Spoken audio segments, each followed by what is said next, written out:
It's Monday again. Thanks for joining the program to hopefully escape from the mundaneness, from the depressing nature of the start of a work week. And let's have some fun.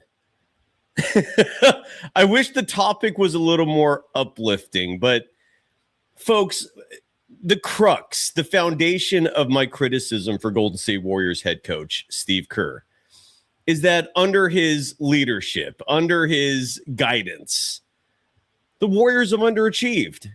And I can understand some people saying, dude, 4 titles, what are you talking about? Well, I grew up in a world where the Lakers won 5, where the Niners won 5, where the Bulls won 6, where the Spurs won 5, where Kobe won 5. It's not out of the realm of impossibility to win 5. And truth is, enough have done it where that is a clear demarcation line to separate players in terms of legacy, in terms of all-time rankings. My boy Horace Lawrence actually inspired this topic, and if he joins us, he's going to make the case for why he thinks LeBron James might even surpass Jordan as the GOAT if he wins a 5th title this season with the Philadelphia 76ers. I wholeheartedly disagree with that, but we may have that conversation. I'm worried about Steph. Stephen Curry had the opportunity to go on the Mount Rushmore of all-time NBA greats. A 5th title for Steph would have leapt him over Magic Johnson as the greatest point guard ever, and he'd be up there on Mount Rushmore with Jordan. If you want to argue LeBron already belongs there, fine. I hesitate to include him on that list, given 4 titles. I'm sorry, just it ain't enough if you want to be called an all-time great, considering what your predecessors have accomplished. Again, Jordan, the standard bearer, with 6. And LeBron could win 5. How does that impact Stephen Curry's legacy? We'll talk about it. I'm a little perturbed about the fact that LeBron might actually diminish Steph's all-time greatness. And that's going to happen because right now, this era of NBA basketball, 2005, 2007, 2010 to present, wherever you want to mark the starting date of this, it's been defined as the Steph and LeBron era. If LeBron wins a 5th, you're not going to hear that anymore. You're going to hear this being the LeBron era. And that's why Steve Kerr bugs the shit out of me, because if Steve Kerr had focused primarily on winning and not just doing things his way, not just making the star players happy, they would have 5 by now. And that's, again, that is the crux of my issues with this head coach. What happens if LeBron wins 5? Let's talk about it. If you disagree, join the program. We're powered by Sunrun. Click that link right there. We're powered by FanDuel. And the program, a power hour to start your week edition of Golden Days. Uh-oh. Sounds like somebody's got a case of the Mondays. Stay calm. When you come in on Monday and you're not feeling real well, does anyone ever say to you, sounds like someone has a case of the Mondays? No. No, man. Shit, no, man. I believe you get your ass kicked saying something like that, man.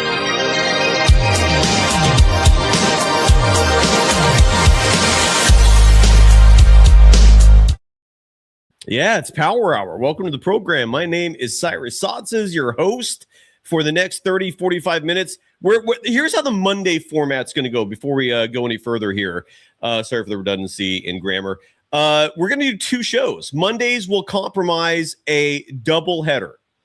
So we'll do Power Hour at 12, NBA 101 at 1. So this show will end around 12:50, 12:55, and then we'll take a smidge of a break and then come back with the second episode with my boy Jerry Perez. And in that episode, which will start for the live audience in about 35 minutes, we'll talk about the Warriors roster because the GP2 news, in case you were out there enjoying this disgustingly hot weather, but if you're at a lake or a beach, there are ways to enjoy this and you may have missed the news, the Warriors now have 13 players under contract because, surprise, surprise, Gary Payton II is back. We'll save that conversation for the second show of the day.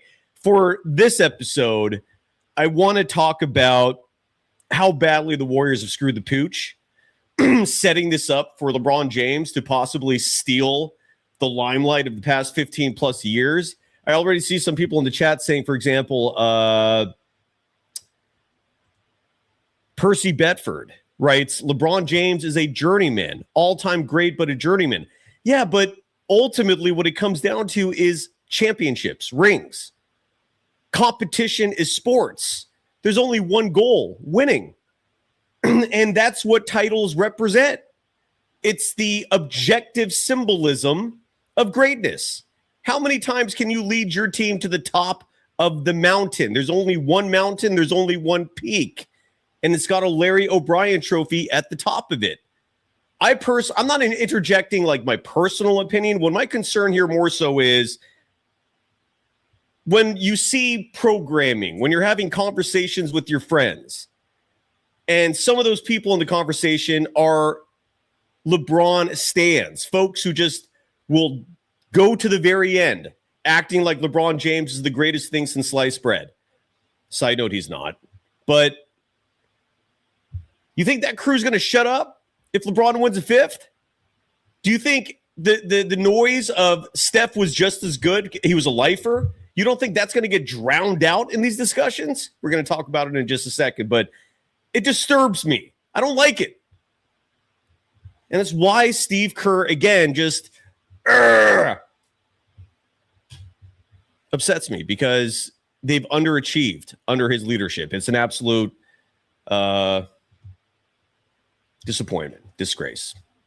What isn't a disgrace is one of our two title sponsors right there. I'm pointing, if you're listening to the podcast right now, this guy with two thumbs pointed his direction with this mug that's probably better made for radio than a video screen, but here I am. I'm now pointing, instead of two thumbs going in my direction, at a QR code. If you're listening to this, the link is available on the podcast platform you're listening to. The link is also available down below on YouTube in the description section. And that link I'm talking about is Sunrun, proud sponsor of Golden Days.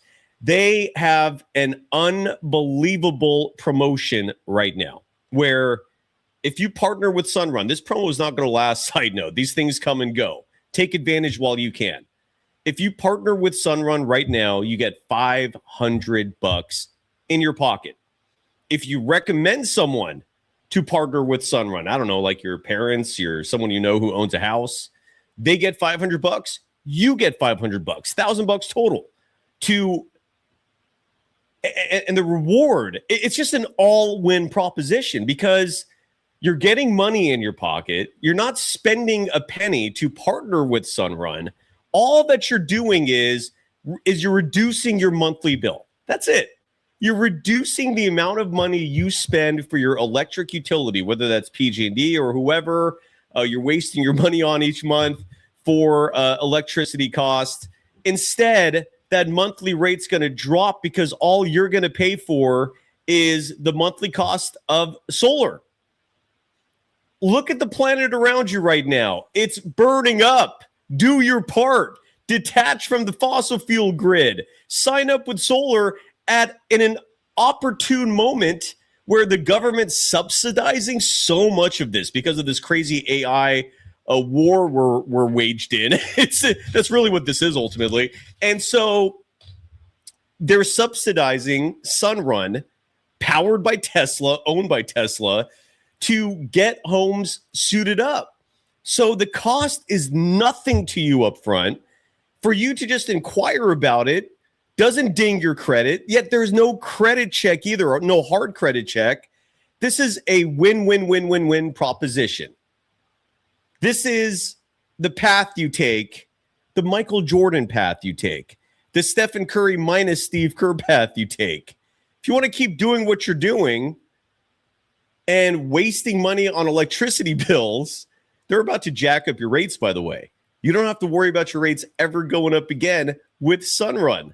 Become a Sunrun-powered Golden Dazer and thank me later when you do. I guarantee you will. Today's episode also brought to you by FanDuel, the official sports book of Golden Days and the Believe Network. I have been obsessed with futures, with win totals. We're going to have an OU over-under show coming up here soon for all of the teams' win-loss totals. The Warriors are currently, well, I'm not going to say currently because I haven't looked at it yet, but they started at 40.5. They went up to 41.5. Then people started betting the under on the Warriors win total. It went down to 39.5. The Golden State Warriors over under currently. Do I have a drum roll sound effect? I could have swore I did. I do. Still 39.5. Currently on FanDuel. I'm going to lean strong under. I no longer feel as confident as I did when the line was at 40.5, 41.5. 39.5 is a low number. The bookies are confident the Warriors will finish below 500. Do you feel the same? Or maybe you're gung-ho about your Golden State Warriors. Maybe you're bullish on your team, in which case you could bet the over. Do you think Stephen Curry is going to finish below 500? If your answer to that is no, put your money where your mouth is with FanDuel, the official sports book of Golden Days and the Believe Network. I have some images right here. And by the way, Apex Sports Network, our boy Chardal, the closer of the program, the man who introduces you, welcomes you to the danger zone. Chardal, we're going to do a part 2 of this. If you want to join us for that one, please do. Actually, you know what? Maybe I'll fit you in here if Horace doesn't join us in the next 20 minutes. Maybe we'll do this now. If Horace doesn't come here, I'm also going to check on the mailbag. I've got some emails to get to in just a second. But we're going to have a second show. And again, the other episode is already, the link is published. If you subscribe to Golden Days, you're all good. If you don't subscribe to Golden Days, please do support the program at a bare minimum. On that note, also want to really quickly, my boy OMG, it's Manny, recently married in the state of Florida. I believe the Orlando area. Our Puerto Rican brother, if I have that correct. Forgive me if I don't. I know there's like we have Golden Dazers in Orlando, Florida. We have Golden Dazers in the Dominican Republic. We have Golden Dazers in Puerto Rico. So I don't know. I can't remember. I know, Manny, for sure, or you represent Orlando. Beyond that, I can't remember. I think it's Puerto Rico. But OMG Manny, Golden Dazer for a year and 5 months since the beginning. Thank you for that. And adding, nothing happens if LeBron wins. He sought out teams. I agree with you. But in the general grand discourse of things, whether that discourse is you at a bar, whether that discourse is social media, whether that discourse is you sitting on your couch watching a bunch of talking heads on your TV screen, whatever the setting is, Steph's going to lose that battle. The Stephen Curry fans are ultimately going to lose that debate in a debate setting who are loud and obnoxious.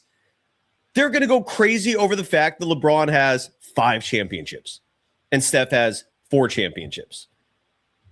That's some bullshit, if you ask me. But, and again, I agree with you.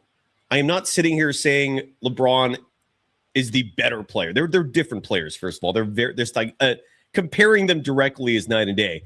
But in terms of legacy, in terms of impact, I'm not sitting here saying LeBron's a more influential player, a more impactful player. Far from it. I'm just sitting here talking about the general discourse and how toxified it's going to become if LeBron and company win a 5th ring. It ain't going to be pretty. I can promise you that. I also pulled up some graphics, some stats here to showcase to the audience for just some comps, just a visual to accompany this discussion. Steph versus LeBron, and I'll quickly also pull up LeBron versus Jordan. I still think LeBron doesn't sniff Jordan, even if he wins a 5th championship. Unfortunately, his fans will disagree, and now they're a championship closer. Oh my God! If you think LeBron fans are insufferable now, imagine what it's going to be like if he gets a 5th championship. It's going to make me consider just leaving this industry altogether. They're such an absurd group of people, but they think LeBron is the GOAT. You think they're going to get quieter if he wins a 5th? Oh, my God. I dread that day if it ever comes. This graphic here showcases Steph versus LeBron. I pulled this up briefly, courtesy of landofbasketball.com. The difference in these two players in terms of tenure, Steph started his career in the 2009-2010 season. LeBron started in the 2003-2004 season. And so 6 years differentiate the two in terms of experience. But right there at the very top of this graphic, which I will happily articulate for the podcast audience, this graphic starts with championships. And right now, Steph and LeBron both have 4. I don't want LeBron getting 5. I really don't.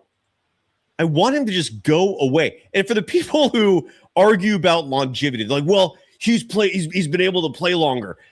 Do you think if Kareem Abdul-Jabbar had the luxury of medical advancements, technological advancements, back when he started in I believe 1970 or 69, whatever his rookie season was, back when he was Lou Alcindor, if he had the luxuries that LeBron James had, Kareem at 7'2", sitting coach on flights, Kareem at 7'2", doing his laundry, washing his jersey in the shower after a game. That's what players used to do. LeBron James has like 10 assistants. It wouldn't surprise me if we found out LeBron James has someone who's paid to wipe his ass. Kareem was blue collar. If Kareem had these luxuries, maybe Kareem plays 10 more years. The longevity part of it is not that impressive, at least to me. Is it impressive? Yes. But is it something to factor in if we're going to debate like all-time greatness, who the in terms of individual player rankings? It's part of it. It's one variable to consider, but winning is the goal. The goal is not how many years can you play. The goal is, can you win? Can you be at the top of the mountain peak at the end of the season in June? LeBron did it 4 times. Jordan did it 6 times. Steph also did it 4 times. And right now, that is what keeps these two together, and it's what worries me. And I'm not going to look at NBA Cups as something to consider in the rankings. The NBA Cup is a cute gimmick that the NBA is running, but come on, man. We're not, that can't be a real thing. The comparison that I really wanted to look at, because Steph and LeBron, they're just such different players, right? It's just night and day what these two, not positionally, like size-wise, the teams they played on. Again, what keeps these two together and what makes this a two-man race in terms of who owned this generation, who owned this era, are the 4 championships. And all I'm going to emphasize here today is,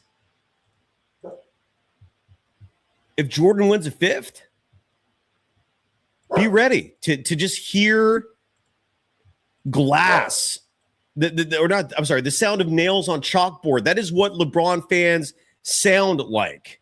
Now, the Jordan-LeBron comparison, and Horace and I were going to have this debate today, but Horace, I'm guessing, is busy hustling with Sunrun. And again, we're going to have a second show here in 20 minutes with my boy Jerry Perez. But what I will continue to maintain with the and Chardal, aka the Apex Sports Network, just saying F the NBA Cup. Look, if a team wins it, congrats on celebrating something in season, but don't sit here and pretend the NBA Cup is a measurement of that we should be like factoring in for all-time rankings. It's wild shit. This graphic I'm showing on my screen for the folks viewing the show, not listening, includes NBA Cups in it. And I guarantee it's all LeBron fans starting to interject the NBA Cup BS in terms of considerations for legacy. What I will, for anybody who thinks LeBron is in the same boat as Jordan, and I don't think it's a coincidence that 99.9% of the people who believe so are not old enough to have witnessed and experienced the Michael Jordan era. Because if you are old enough to remember Jordan, there's no chance in hell this is even like a debate. What Jordan was doing was just, it epitomized dominance. What I will go to my grave with in terms of an indicator for determining who to select between two players is if there's a gun to your head and you had to pick one of these two players to save your life with the game-winning shot, who do you pick to save your life? I'm going Michael Jordan 10 times out of 10. I'm going Michael Jordan 50 out of 50, 100 out of 100. The dude was clutch. Bad to the bone. And what I think separates these two the most is the fact that if you separate their careers, the difference is a Hall of Fame career in and of itself. That is what separates these two still. Jordan has 6 rings, 6 finals MVPs. LeBron has 4, including 4 finals MVPs. 2 finals MVPs separate these two. A Kawhi Leonard separates these two. Jordan has 5 MVPs. LeBron has 4. So that's 1 MVP to this hypothetical individual that separates these two. Jordan has a Defensive Player of the Year award. LeBron does not have that. What LeBron will win in is longevity stats, and he has a slight edge with rebounding and assists. The assists are impressive. The rebounding, it's impressive too, but he's also 6'8", built like a Mack truck. Michael Jordan, 6'6", slender, built like a traditional guard. Jordan was selected to 9 all-defense teams. LeBron selected to 6 all-defensive teams. Michael Jordan won 11 scoring titles. LeBron won 1 scoring title. To me, even if LeBron wins a 5th, this is still not a debate, but that's just me. But I do fear tremendously what happens if the Sixers win the whole thing in terms of diminishing Steph's greatness. Because these LeBron James fans, man, they're loud. They define annoyance. It's like a 1A, 1B of NBA fan annoyance. 1A LeBron fans, 1B Steve Kerr apologists. Just two strains of the same cloth. Let's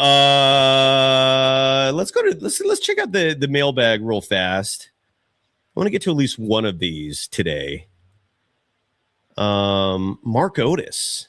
This is a good one. Let's go to this. And then we'll wrap up the show and come back with part 2.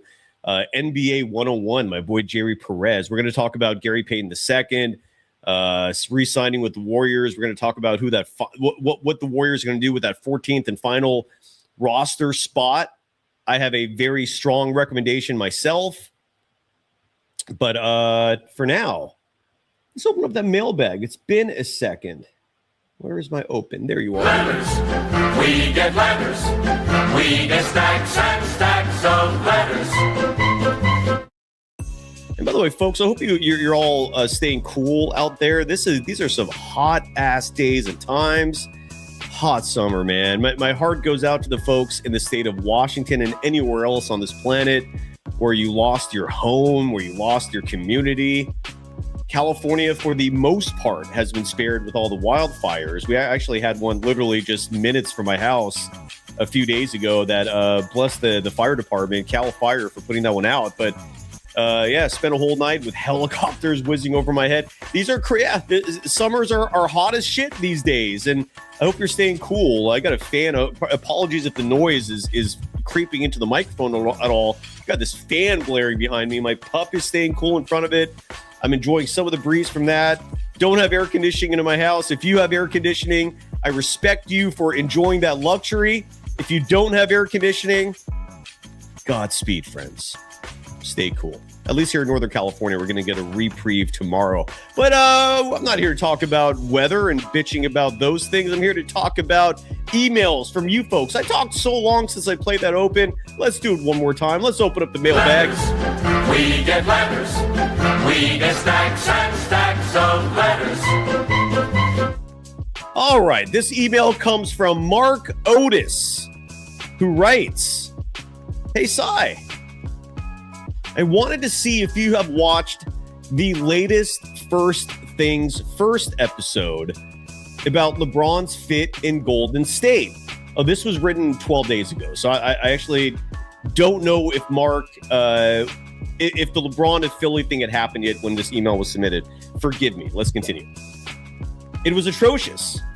The First Things First episode. One of the things that I love about your show is that you can actually watch the games and know the roster. I try. You don't hoover Kerr or Lacob, and you give your opinion on what you see, not what others see. True. The biggest annoyance on the show, not named Nick Wright, yeah, he's insufferable, is surprisingly Chris Broussard. His clear bias against the Golden State Warriors is more and more apparent. He doesn't watch the games or know the players.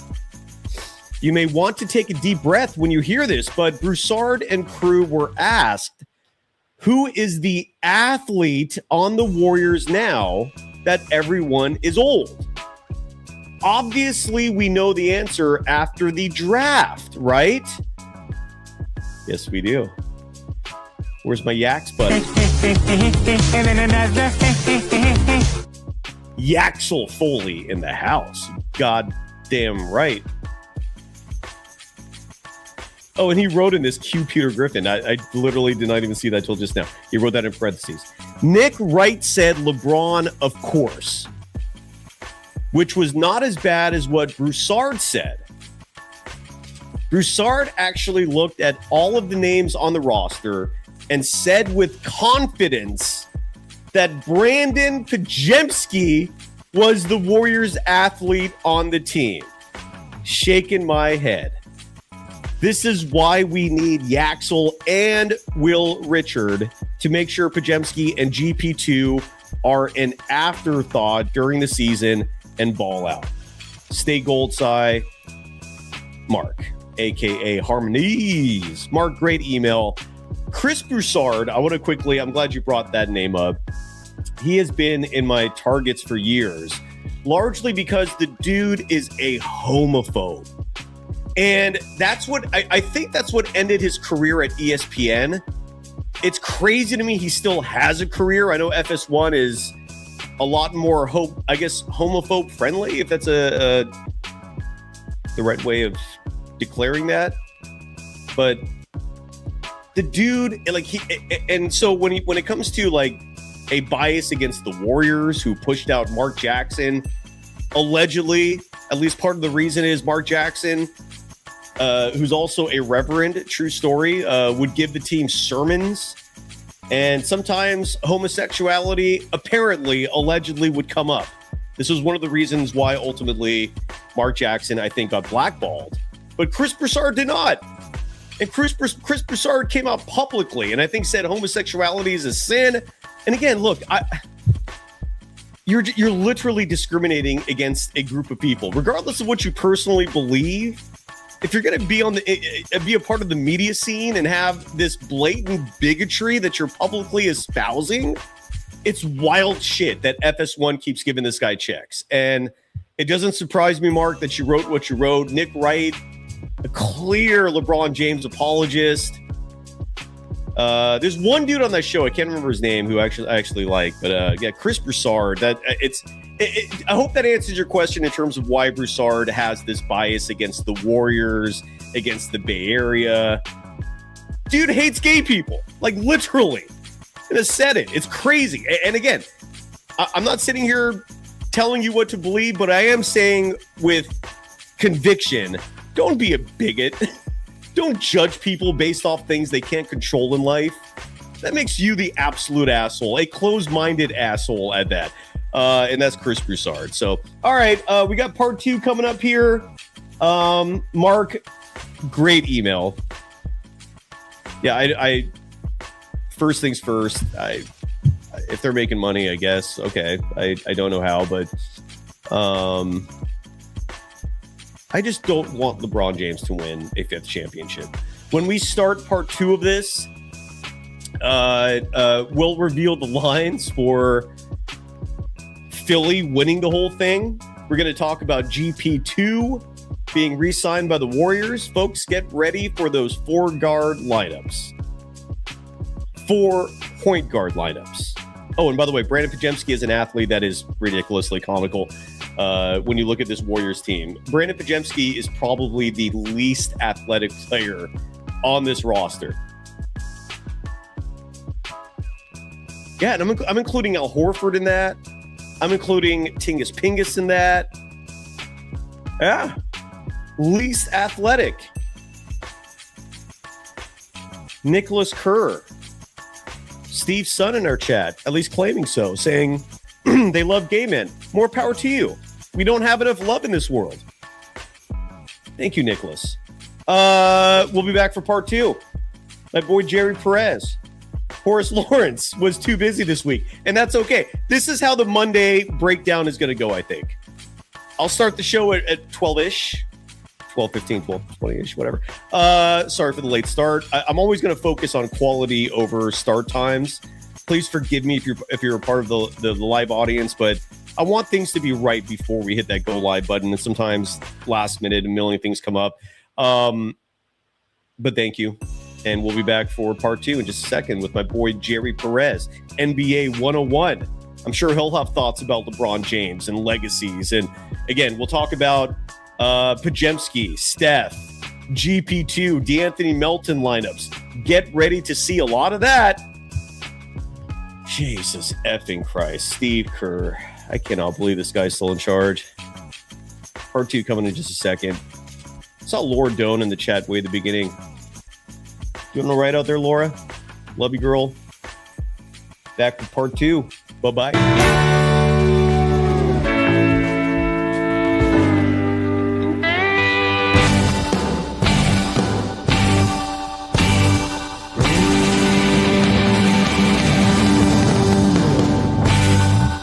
Bye-bye.